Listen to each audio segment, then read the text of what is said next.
Hello, everyone, and welcome to my daily log of the war here in Israel with Hamas. Today is November 1st, and today I'm joined by my brother, Rabbi Yoni Rosensweig. You met Yoni's son a few weeks ago, I think like 2 weeks ago, when we spoke to his son Yitzchak, and today we're going to talk to my brother. The reason I wanted us to talk was because my brother is a rabbi. He's a community rabbi here in a city called Beit Shemesh, which is close to Jerusalem. And specifically, my brother is a community rabbi there, which means that he has to field a lot of questions of people in these cases, in these situations. We're in, of course, in very difficult times, and there are definitely new questions that arise and new challenges that he has to field. A lot of people are in the army, etc. So we're going to hear about that, I'm sure. And also, my brother specifically, um, he specializes in his rabbinic expertise in the way that um, mental health features within Orthodox Jewish law. So we're going to hear probably also about some of the new challenges or the things that happen in that domain. Or at least that's what I'm planning for us to talk about. But as usual, these interviews go in their own way. So, Yoni, thank you for joining me here on the podcast. Yeah, thanks for having me. And you got it all right with that introduction. You're like spot on. Wow. Well, thank you. That's like one of the only times you've said that about me. Um, yeah. So, Yoni, maybe you can start off by telling us, like, sort of how have your past um, few weeks been? And I think one of the things that I'm curious to hear is how have things maybe changed in terms of the kinds of discussions that you've had to deal with over the past 3 weeks. Like I feel personally that if you look at where things were, the kinds of questions, the kinds of feelings that I was feeling, on October 8th versus what I was feeling yesterday, are completely different worlds, even though everything is still part of the same story. And I'm assuming that that also generates different kinds of challenges for you as a rabbi. So maybe you can share some of the things that you've been experiencing, and also maybe what do you feel in terms of like the way things have evolved over the past few weeks. Right. I'm not sure what your listeners will be interested to hear. So I'll make a general point, then I'll make maybe more specific points, and we'll go from there. So as a general point, I'll just say, rabbis are used to hearing two kinds of questions, right? Questions that they know the answer to, that they're used to hearing, and questions that they don't know the answer to, that are new, that come from new circumstances, et cetera, et cetera. We know how to answer both. We know how to deal with both, and if we don't, we talk to people who are smarter than us and wiser than us and more experienced than us. The difference between what's been happening since October 7th and everything that came before it, for me as a rabbi, is not that I've never been asked new questions before, but I've never been asked this volume of new questions in such a short time. So it's a lot of new things, a lot of new scenarios, a lot of new realities. And anybody who knows a little bit about Jewish law also knows that the entire field is relatively unworked. So, in other words, even though the country has been around for 75 years, and even before that, there was definitely, a military presence, a Jewish military presence of sorts in the country, so that there were definitely questions asked and issues discussed. Still, in the big span of 2,000 years of halacha, of Jewish legal discussions, we're talking about 80 years, 100 years, that these things have been discussed in the new reality that we find ourselves, and that's very, very little precedent relatively. So therefore, there's a lot of new things that come up, and with every war, it's a little bit different. And so that's a general statement about just how complex things are, for me as a rabbi. On a more specific level, I would divide it into two, right? So there are questions of uh, of a Jewish legal nature, of a halachic nature. In other words, where people will ask about specific things, whether they can or cannot do. if there are people who are watching this that don't understand Orthodoxy or are not familiar with it, then it's important to realize that Judaism is a very legalistic religion, certainly Orthodox Judaism, very legalistic in its nature. And therefore, when people want to know how to relate to a specific event, it many times is viewed through the prism of the halacha, of Jewish law. And so many people have many, many questions. So once again, if a person doesn't come from an Orthodox background, it may seem even like small and petty, the kinds of questions that people ask, and may seem unimportant.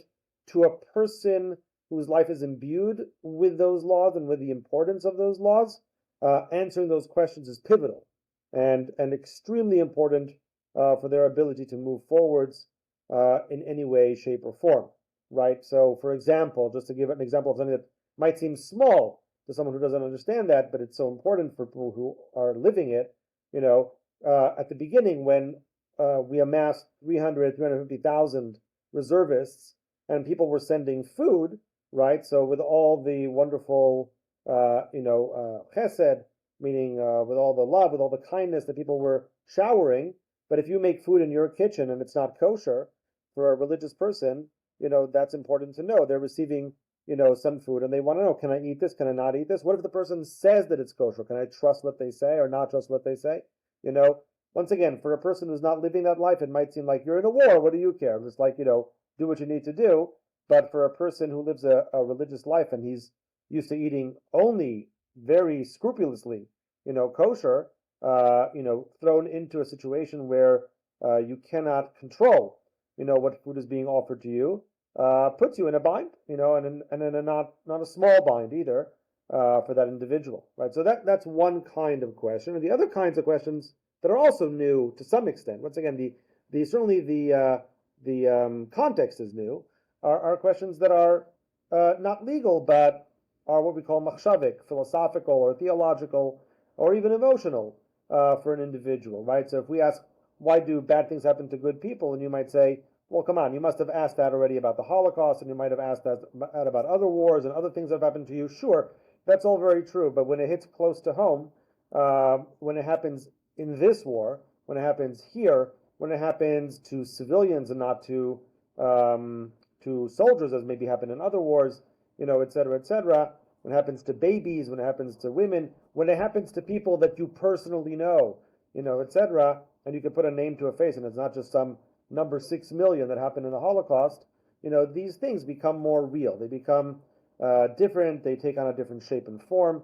And that's just one kind of question, right, that people ask. Right. But the point is, yes, that the religious quandary for a religious individual thrown into a situation that was previously unknown to them, and they don't know how to handle, that religious quandary is significant, and answering it is not just important, it's a work in progress. In other words, as you correctly said at the beginning, there's no way that answering that question on October 7th means I don't have to answer it on October 8th or October 9th or October 10th, because the situation continues to unfold, right. And the question continues to peck at a person, consistently. So even if I gave them an answer on one day that they accepted, the next day they might not accept it because things have changed, more people have died, or something else has occurred, and it's just not enough anymore, So the answers, like I said, the questions are new, the answers are innovative,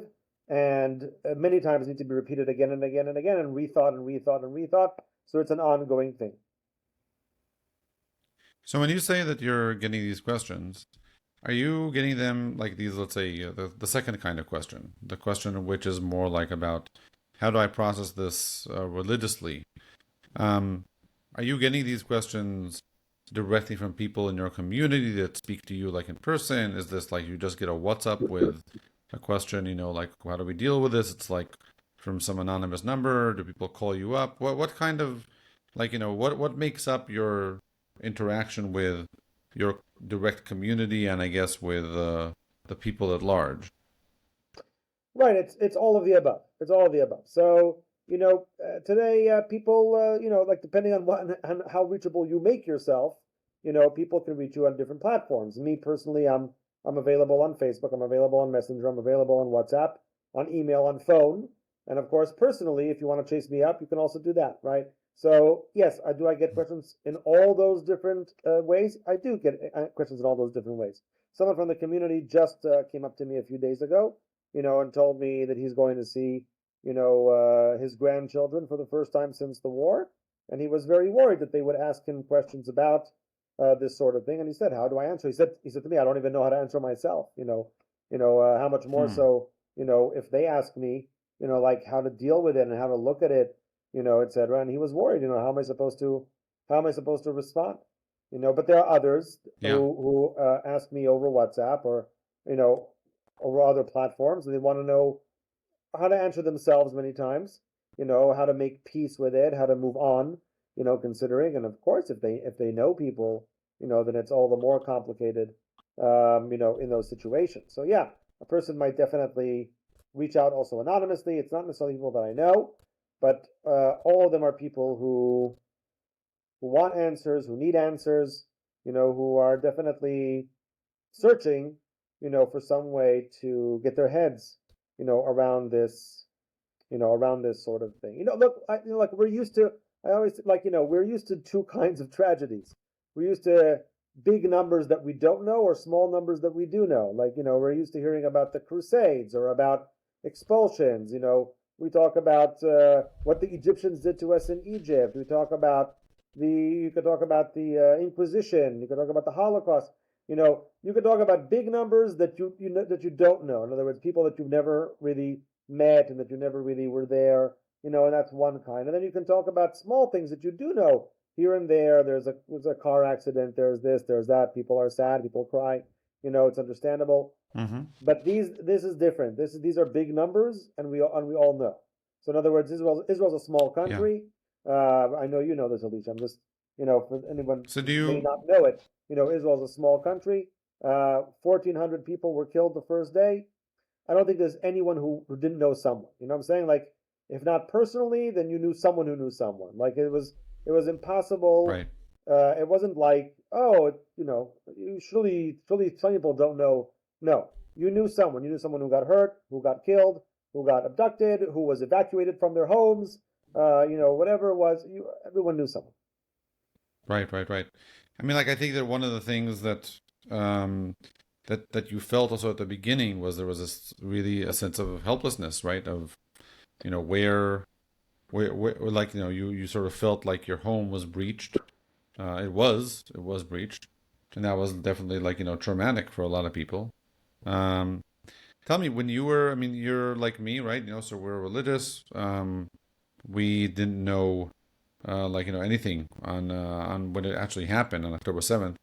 But I don't think that we had people that were in my community that were drafted during the Chag, during the Sabbath when it happened. When did you find out? Like on October 7th, did you already understand what was going on? Did you have people from your do you have people from your community that were called up and you sort of understood what was going on, or you only really understood what was happening once the Shabbat went out and you were able to talk to put on the news? Yeah, look, I mean, it wasn't like we have tons of younger people. So there were some people here and there. We heard a few rumors. We understood things were bad. I don't know what was happening where you live. I think there were also rockets over there, but there were certainly rockets by us. Yeah, Certainly there were during the rockets morning. once, Yeah. Okay. right? We had 6 sirens just during the davening, during the Hmm. prayers. So we definitely realized something was going on, but we certainly did not understand the extent. And I think none of us, I'm fairly certain none of us, you know, um, could imagine that they could really like invade us to the extent that they invaded, on that first day. So, like I always say, like if I had known that they were running around Ofakim, which is about an hour's drive from Beit Shemesh, right? So I Right, I would have sent everybody home. I mean, we tried to finish the davening, like we kept on, doing whatever we did. We finished the davening and then we went home. But if I would have known right, that there were terrorists running around an hour's drive from Beit Shemesh, then of course I would have sent everybody home and told them to lock their doors and not let anybody in. That's what I right, would have told people. So but we could never have imagined And I think we were all shocked, not just by that, but by the fact that it actually went on for like 3-4 days after that. In other words, that they were still unable to say that the entire area was clean, Right. for almost a week, which was, I think we were all expecting we'd get up the next morning and they would say, okay, we have it under control, but it was not like that Mm-hmm. at all. So, this Yeah. entire situation, was just so unfathomable to us. So no, I mean the short answer Right. to your question is no. Of course, we did not know what was going on. We heard rumors, we heard things. The extent and the kind of thing that happened, it was impossible to imagine. Right. For sure. So tell me something. The one of the things that I heard, and I'm not sure, I was curious to know if this has come up a lot in in rabbinic circles.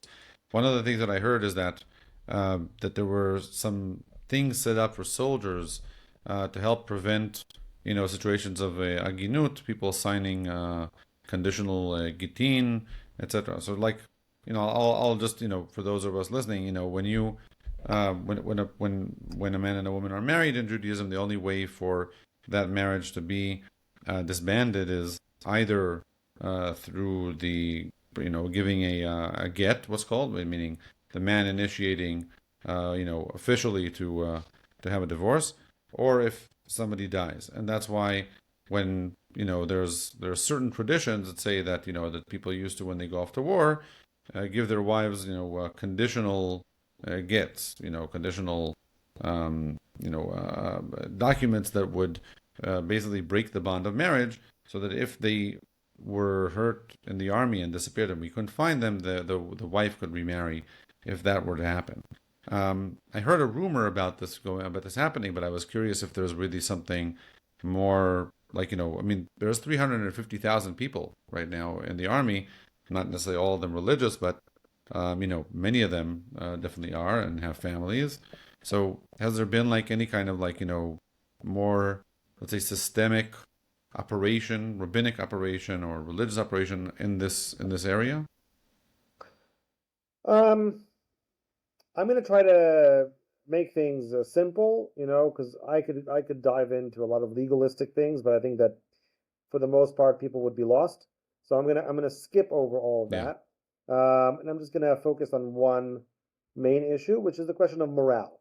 So beyond the question of whether giving such a permission is acceptable legally and fulfills all the requirements that it needs to fulfill, there's the question of whether it is a good idea to ask a soldier going into Mm. battle to basically sign a conditional get or conditional writ of divorce, and through that basically consider the fact that he might not come back. And there is, I think, some discussion also amongst the secular, meaning amongst the commanders of the army. If you Right. ask, the Joint Chiefs, so to speak, if you ask them, the generals, what they think, they might also disagree. On the one hand, some soldiers, make sure to write goodbye letters before they go into war. So obviously, and sometimes that's even encouraged. So you might say, okay, if they could do that, they could do that. But on the other hand, you try to limit or minimize, the kinds of interactions of that sort, that a soldier has. And Right. a soldier should be told, you're going to come back, you don't have to worry, et cetera, et cetera. But of course, on the third hand, you could say we should be realistic. There will be a percentage of individuals that won't come back. It's just the way that the war is, and we should be realistic, and we should, plan for the future. And you're one of your rabbeim, one of your rabbis, Rabbi Yoni Binun, actually gave me a call. He actually called me and told me that that he wants to get together and to try and push the idea of a conditional get. And he sent me some files and this and that, because it's very important to him. And he said, "What?" And he said to me, "What's the difference between that and signing a life insurance policy?" People sign life insurance policies. It's like a life insurance policy. So in his opinion, like, of course it should be done, etc. But once again, I mean, what you want, if you want to know what actually happens, the army rabbinate, Yeah. it's called the Rabbanut HaTzva'it. Okay, they have a Uh-huh. file that they give to soldiers upon request. Upon request. So in other words, they don't offer it, they don't encourage it, they don't want to lower morale. But if a soldier Right. specifically asks, the army rabbinate for this form, while they may discourage signing it, they will offer it. And it is basically a form that is meant to secure the ability of the wife to remarry if the husband goes missing, and we don't know what happened to him. Because if we, once again, I don't want to get into too much of legalistic stuff. I'm sure that you understand.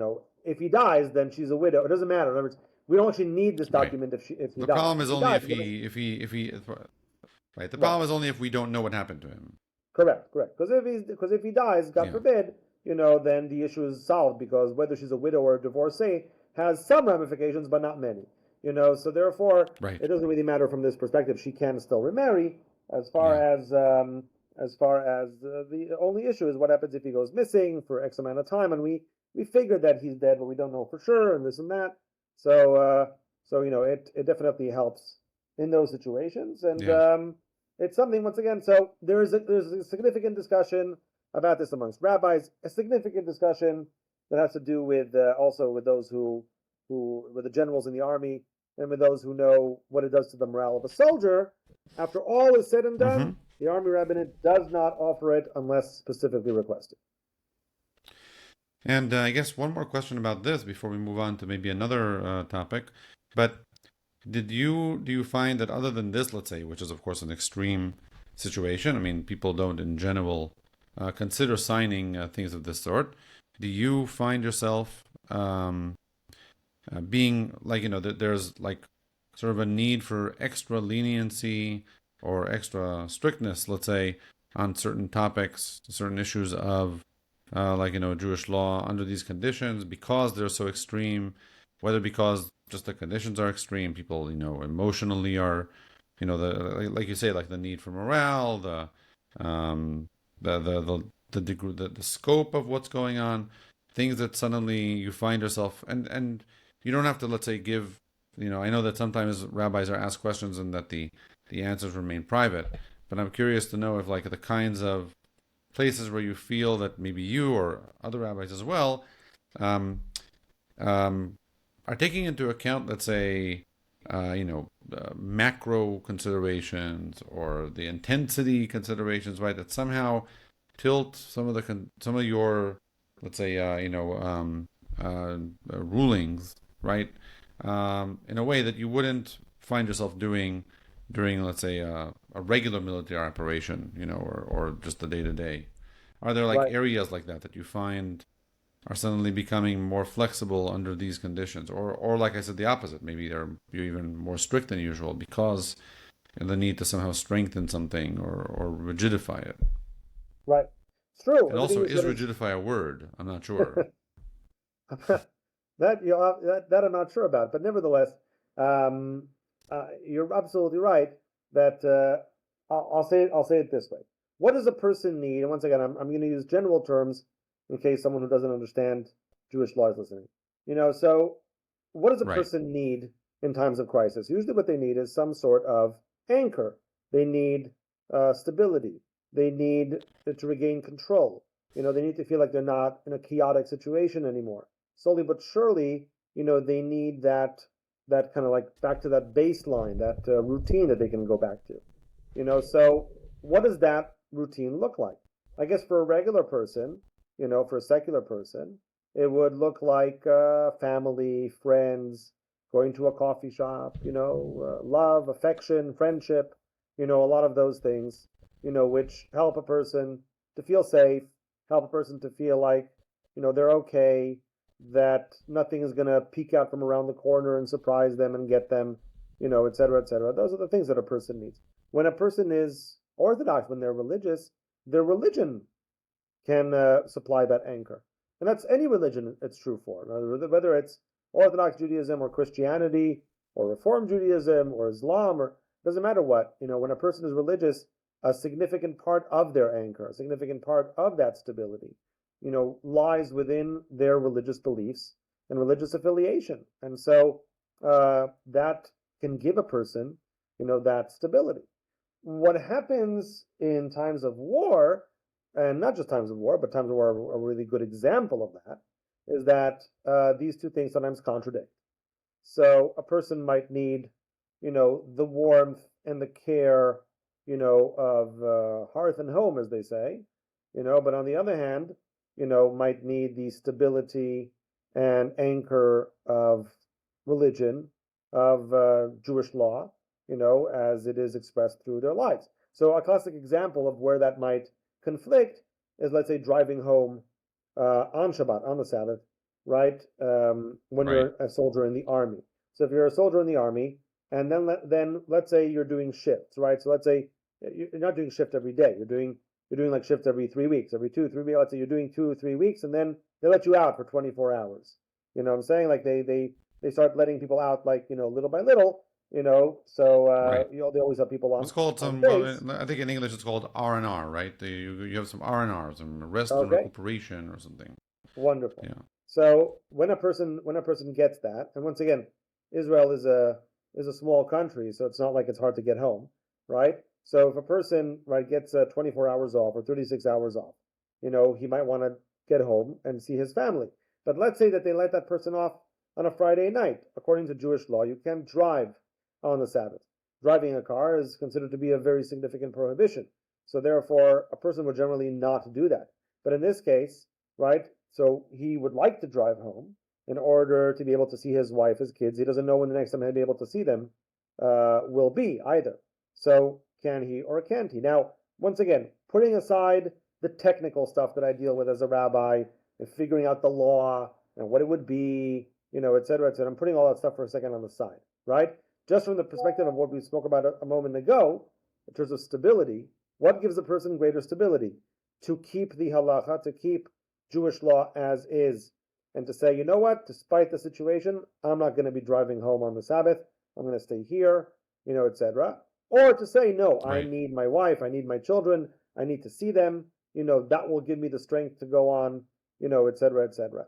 And I don't think that it's the same answer for everybody, but I think that it could be that for one person, not driving on Shabbat, even to see their family, is for them an act that gives them strength, that makes them feel like I'm doing the right thing, and because of this thing that I'm doing, God will take care of me, I'll be fine, I'll have the strength to go on, etc., etc. And other people will say the opposite. They'll say, no, no, no, I need to see the house. I need to see that everyone's okay. They need to see that I'm Right. okay. Like I need all that. And many people, I think, did go home, on Shabbat, for those sorts of things. They did go home to see their families, and many rabbis allowed it as well. So, but it's a significant discussion. Is that okay or is that not okay? Beyond, once again, beyond the technical, legalistic things that we can go into, Right. I think that a major question that a person asks himself is this what's going to hurt me or is this what's going to help me? And Right. that is also of significance. Yeah. I guess I have one more question for you. Is I know that you had scheduled to go abroad right after the holidays, and so even though this thing happened very soon after you went abroad, I think you went to the U.S., right? The Yep, USA, the West USA. Coast. Yeah, West Coast. Yeah. Um, I was just curious to hear, like, when you were there for what, for a week, I guess, or something Yep, along those lines. yep. Yeah. So. I'm assuming you were going there for completely different reasons because this was scheduled before all this happened. But if there's anything like, from your perspective of seeing that, whether the kinds of were you, one thing that I know is I also lived in America for several years.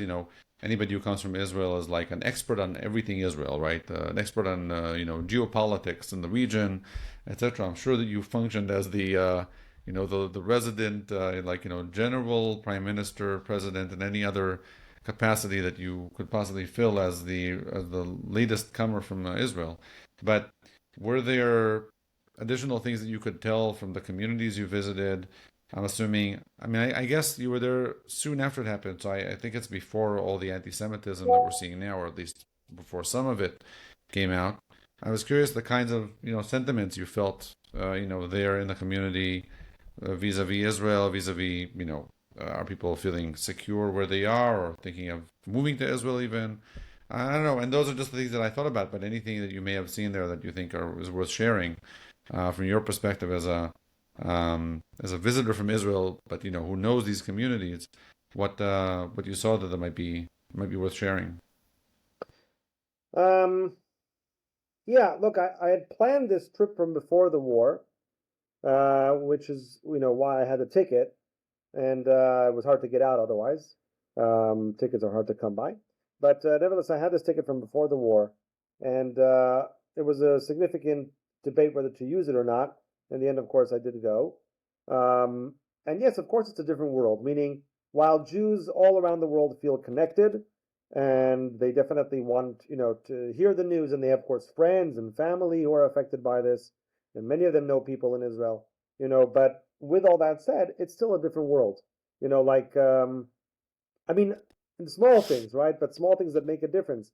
Like people focus on the rockets and the numbers of people who have been or hostages or died and I say to people, my kids haven't been in school for 2 weeks, and I say, do you know why? They say, oh, because of the rocket. And no, not because of the rockets. It has nothing to do with the rockets. Yeah, it's everyone just they need a guard for the school, but everyone's been conscripted. Everyone's on reserve duty, or there aren't enough teachers because they're also in the army, or whatever it is. So I say it's also because of the rockets, but it's not only like small things. In other words, everyone's life has been upended, in terms of businesses, making ends meet, people's jobs, the ability to function, Right. regularly. So in that sense, right? In that sense, it's a different world in America, right? And in any place that isn't Israel right now, because they can function, because their stores are open, because their schools are happening, because their kids, have a regular schedule. So, I'm not saying it's a bad thing. It's a good thing. It's wonderful that they have that. But nevertheless, it definitely makes a difference. All right, living here, all of our lives, have been just turned upside down, and not Yeah. just because of the war, but because of the ramifications of the war. What that does to Yeah. people, Take how it affects take the economy 350 and people. society. Yeah, What do you say? take 350,000 people. Take 350,000 people out of their regular roles. No matter where you do that, right? And in any state in America, if you took 350,000 people out of what they do your day to day, you'd see what happens. Right, right, 100%. And that's what people don't always understand. Like they think, oh, it's the war. It's the war. The war has many levels to it. So, it's not Right. just the war like people dying. It's the war and everything that it causes to the greater community here in Israel. And that's why people always say in Hebrew, they say, kol ha'oref chazit. That even the rear is actually like the front. The connection between the rear and the front, it's not like in America you send troops to Afghanistan, you send troops whatever, so you're worried about the troops, but it's not on your Right. soil, and it's not close to you. Everything here is close to us. Like it's not like there's Yeah. like such a difference. We're all connected. In that sense, in America, right, you feel how that's not so because everything's normal. Besides the davening, the praying, the worry, about the soul, and they truly are. They truly are worried. They truly are connected. They truly want to know. They truly want to help. All that is definitely very genuine, but then you turn around and your Mm-hmm. life is okay, and you turn around and your life is normal. Right. You turn around and your life is still functioning normally. Nothing's changed. So in that sense, Yeah. it's a different world. Right. Right. Right. Yeah. And look, I think that one of the things that I feel is that even though it is a different world, my sense is, and again, just like they're seeing us from afar, I'm seeing the US and Britain from afar. But my sense, at least in terms of the things that are being discussed on social media, is that at least in the weeks since then, because of all the rise of anti-Semitic expression in different colleges and on the streets, and not only that, but it's not just that there's anti-Semitic hints or little blips, but it's people feeling very comfortable doing them very, very explicitly and not even pretending to not be anti-Semitic. I get the feeling that a lot of Jewish people are. It's even though you're right that technical infrastructure isn't obstructed, I do get the feeling that they are also suffering from some sort of a sense of insecurity. Like that something in their sense that things are just going to be okay. It's not going to really affect us here. Um, that has also been, somewhat shattered for people that are living abroad.